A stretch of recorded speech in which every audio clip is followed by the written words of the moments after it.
Hey everyone, it's Andrea and Jenny here, and this week we've been focusing on getting to know Jenny. So we are going to do an interview with her today and get to know her a little bit better. Yay! So let's start out. Tell me, Jenny, why did you become a PT? So that's kind of a story that I don't even have an answer to, but I would say the first point I started thinking about working in healthcare was when I was 10, 11. My brother had a heart transplant. So we spent a lot of time in and out of the hospital. He was sick my whole life. He was born with a heart defect and at 16 ended up having a heart transplant. So spending a lot of time in the hospital and seeing him go through that made me think like I would like to help people like they helped him. Yep. And then I started out college as a music major because I thought I wanted to teach music until I saw teachers' salaries. Mm-hmm. It's a whole nother burnout group. And one of our anatomy teachers had suggested physical therapy after I decided no to pharmacy. I wanted to spend more time with people. She mentioned physical therapy and the rest is history. So, did you just listen to her and go straight for physical therapy, or what was that like? Yeah, I did the Google search that probably a lot of you did, and, kind of job prospects for physical therapy. And it all was good news. It's a growing profession. It's got a pretty good, salary, benefits, time off if you want to have a family. And so I just kind of thought, wow, I can help people. I can work in the medical field. It's just a few more years of a doctorate and good benefits. Yeah, and I know going into PT school, we all had to do some observation hours before. Did you get any picture what it would really be like going through those? Yeah, I think that pretty much all the PTs that I worked with, loved it. And it is a great profession. And, they talked about how wonderful it was and they enjoyed their work. They enjoyed what they did. I did outpatient and home health observation. And then I think a little bit of acute care as well. And all of them seemed very happy. I didn't really see a lot of the negatives, but I also wasn't doing any documentation and didn't have a license. Didn't have to deal with the insurance Yes. And everything. Yeah. So we both went to Arkansas Tech University for undergraduate. But tell us a little bit about where you grew up and then where you went to graduate school. Yeah, so I was born in Illinois, raised in Mountain Home, Arkansas, which is north central Arkansas. And then PT school, I went to University of Colorado, Denver. I followed a boy who is no longer in my life, but I'm so grateful that I did that. I don't think I would have taken that leap if it weren't for him being there. He was in school there as well. Mm-hmm. And yeah, University of Colorado was great. And he and I didn't make it through PT school, but I'm glad that I was able to do that. It was kind of my first step into seeing the rest of the world. Yeah. And how long have you been a PT? 5.5 years. Yeah, because you graduated 1 year before I did. Yeah, 5.5 years. And so I know you've struggled with mental health a lot throughout school and throughout your career. Tell me a little bit about how that started. Yeah, so the first time I think I ever experienced depression was my first year of PT school. I kind of I don't think I really realized what I was going through, as crazy as that sounds, being in PT school, that I didn't realize I was depressed or having panic attacks, but I knew something was wrong. I was not functioning how I normally did. And luckily a friend suggested that I go see a counselor, and luckily our health insurance was good, so it was free. And that was very illuminating. Is that the right word? Yeah. It was very enlightening. Sorry, guys. Yeah, it was definitely a learning experience. I learned that I was having panic attacks and what those were. I was expressing it to her. I was like, when I get upset, I feel like my clothes just shrunk like 3 sizes and I can't breathe and I keep pulling. And she says, oh, yeah, that sounds like a panic attack. And just having a definition and then her giving me tools and resources helped me, because that's really what I needed while I was in PT school. And this was your counselor? Yeah. Okay. Yeah. Now, in regards to school, I never just fit in, and not as a reflection on the school. I know there's a lot of people that have gone to University of Colorado and love it. There's great teachers, great education, but I didn't fit in. I didn't fit in with the class. I didn't fit in with the teachers. I don't know if it was where I was at with my mental health or just in my life, but it was hard. It was a struggle. Yeah. And I know you've talked about having struggles with mental health went into your PT career too. Yeah. And you've tried different settings, and can you expand on that a little bit? Yeah, so I jumped right into traveling. That was just a passion of mine. I wanted to stay on the road. I knew if I took a job in Arkansas where I had lived with my mom while I was studying for boards before I got my first job. And I knew if I just took a job to get experience, I would never leave. Like, I had to take the risk when I could. So I jumped into travel PT, did that for 4 years. I started an outpatient because that's the job that was going to hire me. And I loved the setting. I mean, I loved the place I was at. It was in Moscow, Idaho, and it was a family there, which I'm so grateful for. Mm-hmm. But I still got burnout and I got depressed again, and I struggled. And I thought it's just the setting. So I went into acute care and had my first patient code on me, which he survived, but I was out. Mm-hmm. After that moment and going home and just bawling and praying that he would be alive the next morning, I was like, no, not doing this again. Yep. So I went to skilled nursing, and I loved skilled nursing, but as many of you are seeing now, the productivity standards and some of the living conditions and just the setting in general can be very depressing. So I thought, okay, last chance. About 3 years in, I'm going to try home health. That's going to be the one. And that's when things really kind of took a turn for a worse, not because of the setting, but my mental health just really went downhill. I kind of sunk into a really, really deep depression for longer than I like to admit.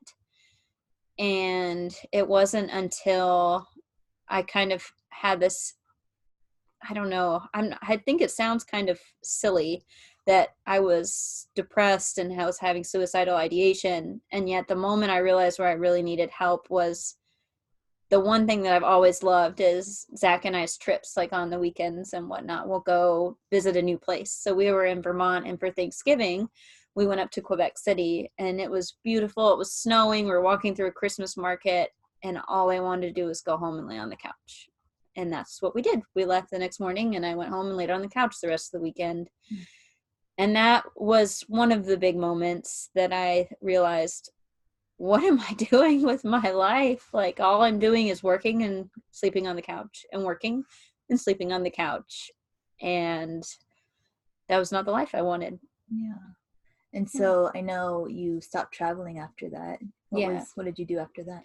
Yeah. So while I was still traveling, I went to a therapist and I got on medication, which helped me. Like, I remember the first moment I realized that the medication was working was I hadn't cried in a couple days, and I was crying every single day. So I was like, oh, this is weird.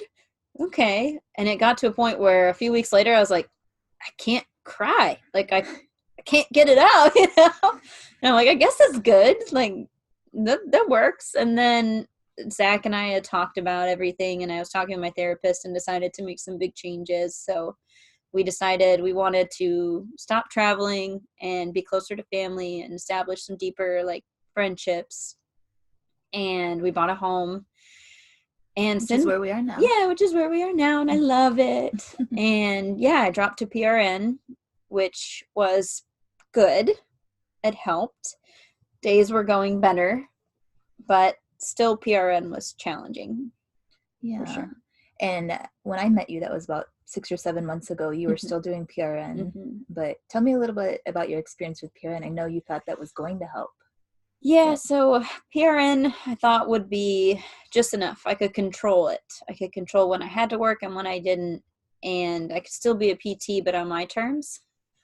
But even that turned out to be so anxiety producing. When my phone would vibrate, I remember just immediately being sick to my stomach every time my phone went off because I was terrified someone was calling me in. And I wouldn't check it for as long as I could put it off. And if it wasn't somebody calling me in, relief. And if it was, the day is ruined, and my anxiety would just go full blown. I'd break out into hives. I'd just be miserable, just trying to mentally prepare for one day. Yeah. So luckily in October, I quit work as a PT altogether, at least working in the setting, and throwing myself into a sustainable profession. Yeah. Sustainable work. Sustainable work. I want to dive a little bit more into your mental health. So I know you said, you've told me, not necessarily here, but before when you were working full time, you had certain feelings driving to work. Yeah. So it's, I don't like to use the word crazy, but it feels unreal that my life was work, go home, eat dinner, drink, fall asleep, wake up, work, go home, eat dinner, drink, fall asleep. And I remember every day driving to work and just daydreaming, like not nightmare, but daydreaming about if I could just drive off the road and hit a tree just enough to like go into a coma for just a week, just a nice little rest in the hospital. Mm-hmm.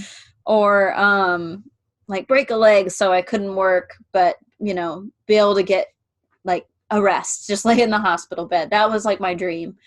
And coming home and realizing that that was something that I daydreamed about was ridiculous. Mm-hmm. Why was I doing this? And that definitely improved when I got medicated, but also just taking work and burnout and that anxiety and frustration out of the equation has literally changed my life.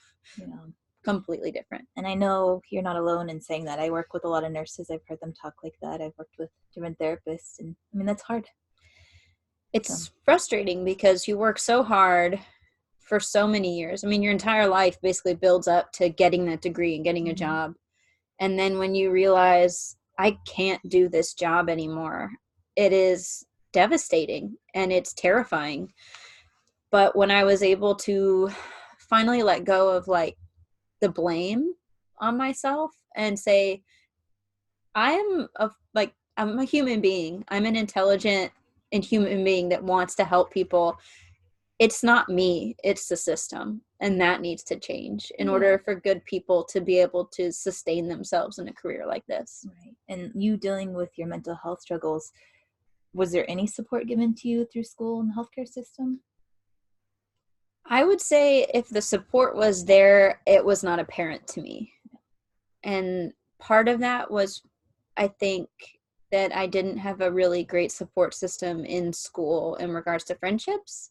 I didn't know anybody. I mean, I moved to Denver from Arkansas, not knowing anybody but my boyfriend, who was in a different school and ended up leaving for a few months on an internship and then to a different state. So I was pretty much on my own, and it was challenging. Yeah, I didn't ever feel comfortable enough to really reach out to my teachers, or I mean, a few of my classmates, we would have our bitch sessions for sure. And that's about the only way I survived. Yeah. And same thing in the profession. I mean, there were some situations where I felt supported, but many more that I didn't. That it's about the income and not about anything else. And that's within this group. I mean, Jenny's dealt with a lot of struggles with mental health. So if you are dealing with that, Jenny's a good person to reach out to. Don't hesitate. She's here for you. We're here for you. We both are. Yeah. Absolutely. Yeah. And so when I met you 6 to 7 months ago, you were ready to write off PT. You were done. Yes, I was. I was tired of it. I mean, 5 years down the road, a lot of hard work, and I was miserable. And the only happiness I felt were days that I wasn't working, or days that I said, no, I can't come in. And, I said this on Monday in my post, but anxiety and depression and burnout stole my 20s from me. And in my 30th year, I decided no mas. I'm changing my life. I don't care what I have to do. It's not about the money, because I was making a great income and saving up a lot of money, and I was miserable. I wasn't living my life. And I would much rather save money, be on a budget, and be happy and joyful. Yeah. And so tell me a little bit how you got into your journey of being an entrepreneur. Yeah. So Andrea was basically the instigating factor in all of that. I mean, I knew I wanted to do something else, but I wasn't I looked at the non-clinical PT, I looked at, different venues, and just never really felt like anything was sustainable. I felt like all of it just sounded like burnout. All of it just sounded like hoops and challenges and not what I wanted. And Andrea asked me a lot of the same questions we asked you guys last week in the Vision Challenge. She asked me about like how to fit in my skills as a PT and as a person into what I love. And that's when I started looking into maybe opening up my own studio for like seniors for exercise classes. But that ended up being like one challenge after another, finding a venue, having to hustle, having to find clients. And I was listening to the book Chillpreneur by Denise Duffield Thomas, and she said, go with the path of least resistance. So then I thought, oh man, I'm going to do an online website, the preventiondpt.com, which exists today. And I'm very excited about that, but still there's so many hoops. There's so many things you have to be cautious about. You can't provide PT online. You can't, see people as a physical therapist online. It has to be wellness, or it has to be consults, and you can't see them consistently, or you could be crossing that line. And, talking to a lawyer, I realized that what I wanted to do, which was coaching, it wasn't the path of least resistance. It wasn't the easiest thing, and it was bogging me down. So Andrea came back from her trip and, sat down and said, I think we should start a Facebook group for other women. I think, we've gone so far just getting to know each other and being back in each other's lives. We have went from, I don't know what I'm doing, I don't know what I'm doing, to bam, learning, making tons of changes, like really starting to make an impact and do things that light us up and that are sustainable, that we wanted to be that for other people. And that's why we created this group, and we're just constantly like writing down all these ideas for things to do that we have to space it out so we don't overwhelm things. Yeah, we do have lots of ideas. Yeah. And I just want to say one of my favorite things about Jenne. So I met her again like 6 to 7 months ago, and I was already trying to become an entrepreneur for about a year and a half. And within the first week of hanging out with her, she had already talked to an accountant. She called the APTA, and she talked to the Arkansas State Board. Yeah. And she was looking up lawyers. Yeah. Things I had never even considered that I need to do. And so that's something that we're excited. Like, we make a good team. So I'm the dreamer of the group, and she is definitely one that if you have legal fears, if you have doubts about just actionable steps to take, she's going to help you conquer those. So yeah, she's got your back on that. Yes. So wrapping up here, like, what's your big picture? What are you wanting to create? Let's go into that a little bit.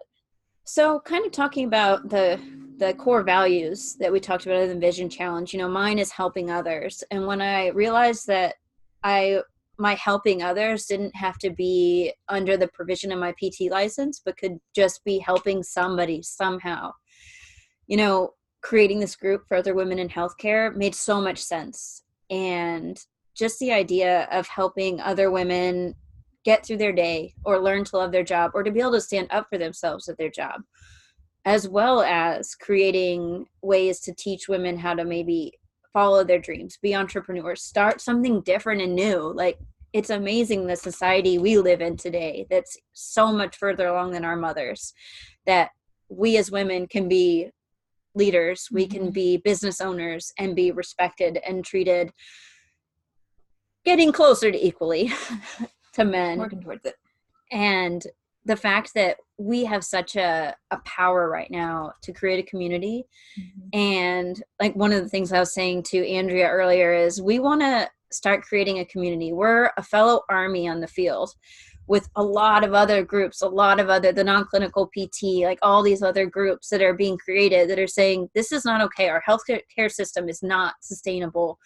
It is not going to get better unless we step in and change it. So we want to help create this community that's going to help change it together. It's going to bring all these women, all these men, all these individuals, whoever they are, healthcare professionals, clinicians, together to say, this system has to change for us, for our patients. And that's it. Like, that's what we're fired up about, is helping you, because you becoming empowered and you finding your dreams and finding your strength is going to change the system. You being here and just talking to us and learning is changing the system. Yep. And even, I mean, that doesn't mean that you go into your 40-hour a week or 40-hour a week. It's been a little while since I've been working, sorry. Job isn't changing the system, because you're here and you're listening and you want to change it. You might go talk to your director. You might just go in and create a better community and an environment within your work. That's starting that battle. That's starting that change. So that's what we're doing. And I'm so excited. I'm so passionate about it. Yeah. And I just want to go back to one more thing, Yes. just real quick. Dealing with mental health struggles. Do you have any advice for people that are struggling right now? As I said on Monday, get help. That I can't, like I said, I mean, it's kind of embarrassing to think of how long I sat down there, but misery loves company. So if this is the sign you are looking for, get help, talk to your friends, find a therapist. I mean, it changed my life. It changed me twice. Both times I went, it made my life better, period. And it was well worth it. Yeah. And I mean, it's scary, but change is the only way to get out of that rut. You cannot change it by staying where you are right now. Yeah. Thanks for being vulnerable to share that. Yes, yeah, that's hard. It's not easy, for sure. Yeah. It's hard to talk about. It's easier when you're out of it. But when you're in it, like I said, misery loves company, and you just want to drag everyone else down with you instead of let them pull you up. And not that it's anything consciously, you want to subconsciously. Yeah. So it's a challenge, but we're here for you. And again, get help. Yeah. Okay, and to wrap up, we're going to do a couple rapid fire questions. Yes. So tell me, Jenny, what was your dream job as a child? I always wanted to be a teacher. And I would get my stuffed animals and Barbies and line them up all around my room and teach them my math homework on my chalkboard. So that was my dream. That's so sweet. Yeah. Okay. What are you learning right now that you're excited about? Right now I'm learning about how to make a podcast, how to get us. Hopefully we're going to be starting a podcast soon. Mm-hmm. And Spanish.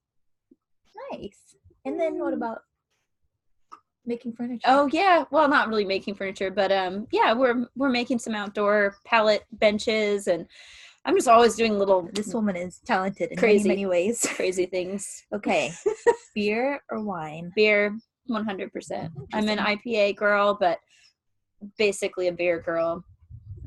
So that might be one of my recurring things. It's just a new beer of the week. I bet going to school in Colorado was fun with that, with all the breweries. That was so fun. So we went to college in a dry county, because those still exist in Arkansas, in case you were wondering. So yeah, Colorado was trouble.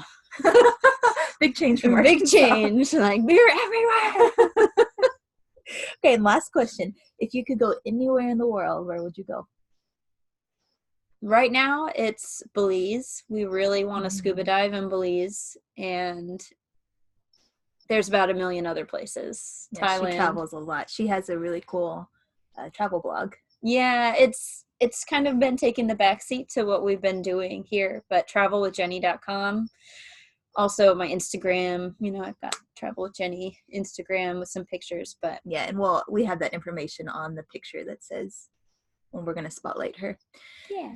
So thank you all so much for listening. Thank you, guys. And thank you, Jenny, for being so vulnerable. Thank you. That's really meaningful. And we will talk to you all later.